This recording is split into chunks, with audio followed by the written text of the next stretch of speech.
Civil services ప్రిపరేషన్లో చాలామంది students హాయిగా నెగ్లెక్ట్ చేసేది ఏంటి అంటే జనరల్ ఎస్సే.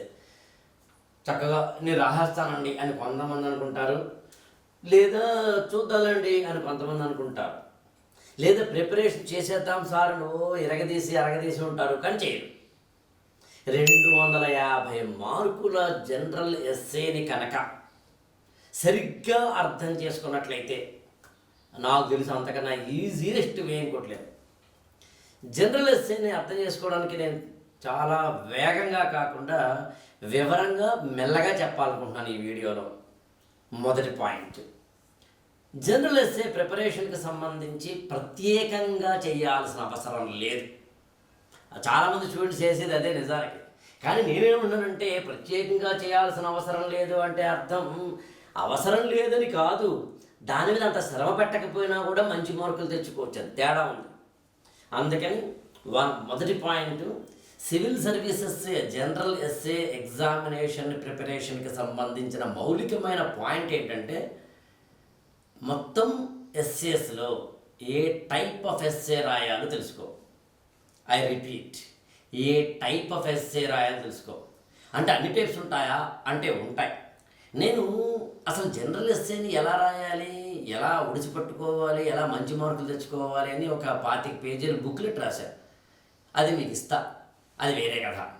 కానీ ఇందులో చూడండి, అసలు ఎస్సేస్ ఎన్ని రకాలు ఉంటాయి అని అనుకున్నప్పుడు వివిధ రకాలైన ఎస్సేస్ అని వాటిని కేటగరైజ్ చేస్తే ఇదిగో నా దగ్గర దాదాపు ఒక 10 పేజీల ఎస్సేస్ తేలినాను.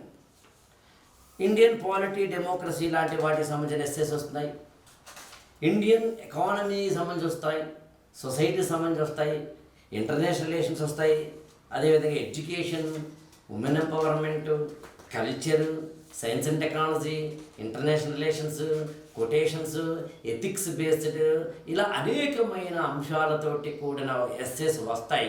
అందులో కేటగిరీస్ ఆఫ్ ఎస్సేస్ అని తెలుసుకునే ప్రయత్నం చేయండి. తెలుసుకున్న కేటగిరీస్లో మీరు దేనికి సూట్ అవుతారో తెలుసుకోండి. ఇక్కడ మాత్రం చెప్పవచ్చున్నాను, మీరు దేనికి సూట్ అవుతారో మీకు తెలియకపోతే నన్ను అడగండి, నేను చెప్తాను, సింపుల్. అందులో అసలు ఈ గురుకులంలో జాయిన్ అయిన స్టూడెంట్స్కి ప్రత్యేకంగా జనరల్ ఎస్సే క్లాసెస్ చెప్తున్నప్పుడు ఏ ఎస్సేకి మీరు సూట్ అవుతారో అనేది చాలా స్పష్టంగా ఐడెంటిఫై చేసేందుకు వీలుగా కొంత టెస్ట్ లేదా ఇంకోటి పెట్టే ప్రయత్నం చేస్తాను. అన్నట్టు చెప్పడం మర్చిపోయాను, నేను అసలు నువ్వు ఎలా ఐఏఎస్ అవుతావో లేదో తెలుసుకోవడం ఎలాగైనా ఒక టెస్ట్ కూడా పెట్టాలనుకుంటున్నాను. అది వేరే వీడియోలో మాట్లాడతాను. ఇప్పుడు గుర్తొచ్చింది కాబట్టి చెప్పాను, పక్కకి వెళ్లకుండా. సరే, పక్కన పెడితే జనరల్ ఎస్సే సంబంధించిన ఫస్ట్ పాయింట్, కేటగిరీ తెలుసుకోండి, మీ కేటగిరీ తెలుసుకో, ఓకేనా? ఇక 2, జనరల్ ఎస్సే సంబంధించి ఒక చిన్న నోట్బుక్ పెట్టుకుందాం. ఆ నోట్బుక్లో కొన్ని పాయింట్స్ రాసుకుందాం. ఎస్సేకి సంబంధించిన పోపు సామాన్, ఇంగ్రీడియంట్స్, ముడి సరుకులు అందులో పెట్టుకుందాం. ఏదో వస్తే అప్పుడు రాసుకుంటూ వెళదాం. ఇది 2వది. అది ఎలా రాయాలి ఏమిటి అనే దానికి సంబంధించింది నేను చెప్తున్నాను కదండి. ఎన్ని వీడియోలు చెప్పినా అవి తెలియకపోవచ్చు, కానీ ఒక బుక్లెట్ ద్వారా కనుక మీకు ఇస్తే బాగుంటుంది. అందుకే ఈ బుక్లెట్లో రాయడం జరిగింది. జనరల్ ఎస్సేకి ఎలా నోట్స్ ప్రిపేర్ చేసుకోవాలి, పాయింట్స్ ఎలా ప్రిపేర్ చేసుకోవాలి, ఎక్కడి నుంచి ఏ పాయింట్ మనం ఐడెంటిఫై చేసుకోవాలి, లాంటి వాటికి సంబంధించిన అంశాలని ఈ బుక్లెట్లో వివరంగా ఇవ్వడం జరిగింది. ఇక 3వది, ఒక 15 రోజులు లేదా 1 మంత్కి మీ ప్రిపరేషన్ కంటిన్యూ చేస్తారు కదా. ఒక 1 మంత్ తర్వాత మీరు ఏం చేస్తారంటే, వీలైతే మీరు ఒక చిన్న ఎస్సే రాసే ప్రయత్నం చేయండి. మామూలుగా మన ఎస్సే రాయాలి అంటే 1000 పదాల నుంచి 1200 పదాలు, అంటే కాస్త అటు ఇటుగా ఒక 10 నుంచి 12 పేజీలు. కానీ 10 నుంచి 12 పేజీల ఎస్సే మీరు మొదటే రాయకండి. అందులో ఏం చేస్తారంటే 1 మంత్కి ఒకసారి మంచి టాపిక్ తీసుకుని మీకు తోచినది ఎంత రాయగలిగితే అంత సరదాగా రాసే ప్రయత్నం చేయండి. ఆన్సర్ ఎలా రాశాను, లాంగ్వేజ్ బాగుందా లేదా, కొటేషన్ పెట్టానా లేదా, పొయిటిక్గా రాశానా లేదా, స్టాటిస్టిక్స్ని పెట్టానా లేదా, డేటాని ఇచ్చానా లేదా, రిలవెంట్గా రాశానా లేదా, ఇవేవి పెట్టుకోకండి. ఫ్రీగా రాయండి, హాయిగా రాయండి, డైరీ రాసినట్టు రాయండి, తోచినంత రాయండి, రాసి నాకు చూపించండి. అప్పుడు నేను ఆటోమేటిక్గా నాకు చూపించండి అంటే ఈ గురుకులంలో జాయిన్ అయిన తర్వాత నేను మాట్లాడేది నాకు చూపించండి, నేను దాన్ని ఒకసారి చూస్తాను, అది ఎందులో మీరు కరెక్షన్ చేసుకుంటూ వెళదాం. 1 మంత్కి ఒకసారి కనుక మీరు ఏదైనా ఒక ఎస్సేని రాయిస్తే, ఇలా బుజ్జి ఎస్సేలు రాస్తే 1000 కిలోమీటర్ల ప్రయాణం కూడా మొదటి ఒక్క అడుగుతోటే ప్రారంభమవుతుంది అన్నట్టుగా ఎప్పుడైనా సరే గుర్తుంచుకో, మొదటి అడుగు ఎప్పుడు ఒకటే, మొదటి వాడు ఎప్పుడు ఒక్కడే. కాబట్టి బుజ్జి అడుగులు వేసుకుంటూ వెళ్ళు. ఆ తర్వాత 1000 పదాల ఎస్సే నువ్వే రాయడం స్టార్ట్ చేస్తావు. ఇంకా 4వ స్ట్రాటజీ ఎవరు చెయ్యనిది, ఎక్కడ చెప్పనిది ఏంటి అంటే చాలా సింపుల్గా చెప్తాను. జనరల్ ఎస్సేకి మన లాంగ్వేజ్ ఫ్లేవర్ ఏంటో మనం తెలుసుకోవాలి. సైన్స్ అండ్ టెక్నాలజీ లాంటి ఎస్సేస్ రాసేటప్పుడు లాంగ్వేజ్ వేరుండాలి. కొటేషన్ బేస్డ్ ఎస్సేస్కి లాంగ్వేజ్ వేరుండాలి. తెలుగు మీడియం అయితే మన లాంగ్వేజ్ వేరుండాలి, ఇంగ్లీష్ మీడియం అయితే మన లాంగ్వేజ్ వేరుండాలి. ఏ కొటేషన్ వాడాలి, ఎక్కడి నుంచి ఆ కొటేషన్ తెచ్చుకోవాలి అంటే మనకి తెలియాలి.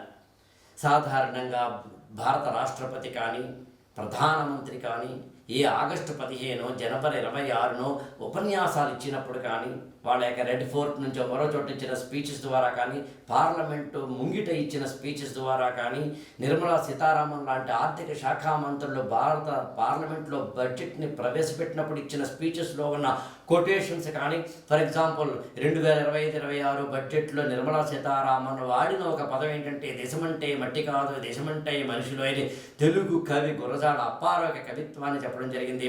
ఇలాంటి కొటేషన్స్ని ఎప్పుడు ఎక్కడ వాడాలి అనే దానికి సంబంధించిన చిన్న కిటుకు తెలుసుకునే ప్రయత్నం చేద్దాం.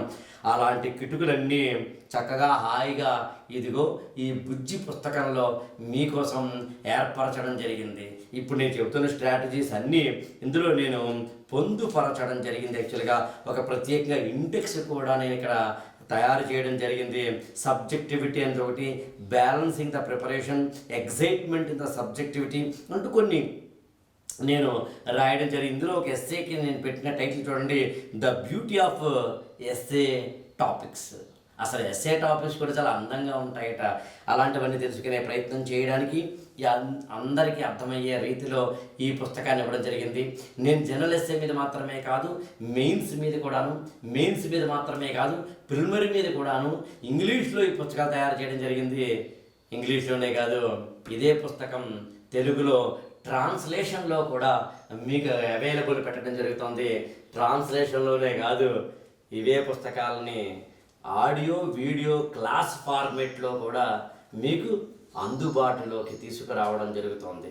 నాకు తెలిసినంత వరకు ఇప్పుడు నేను చెప్పిన 5 ఫార్ములా ఏదైతే ఉందో, ఈ 5 పాయింట్ ఫార్ములా తోటి కనుక మనం ఈ ప్రిపరేషన్లోకి వెళ్ళగలిగితే, జనరల్ ఎస్సేని మనం ప్రిపేర్ చేసుకోగలిగితే, to the best of my knowledge మనం చాలా ఈజీగా 250 మార్కులకి, అఫ్కోర్స్ 2 ఎస్సేస్ రాయాల్సి ఉంటుంది. మనం 125 మార్కులకి ఆ 2 ఎస్సేస్కి మంచి మార్కులు తెచ్చుకునేందుకు మనకి ఖచ్చితమైన అవకాశం ఉంటుంది. ఇలాంటి పుస్తకాలు తయారు చేయడం వెనకాల ఉన్న లాజిక్ ఏదైనా ఉంది అంటే హ్యాండీగా ఇన్ఫర్మేషన్ అండ్ స్ట్రాటజీ ఉండేందుకే, స్టూడెంట్కి ఉపయోగపడేందుకే.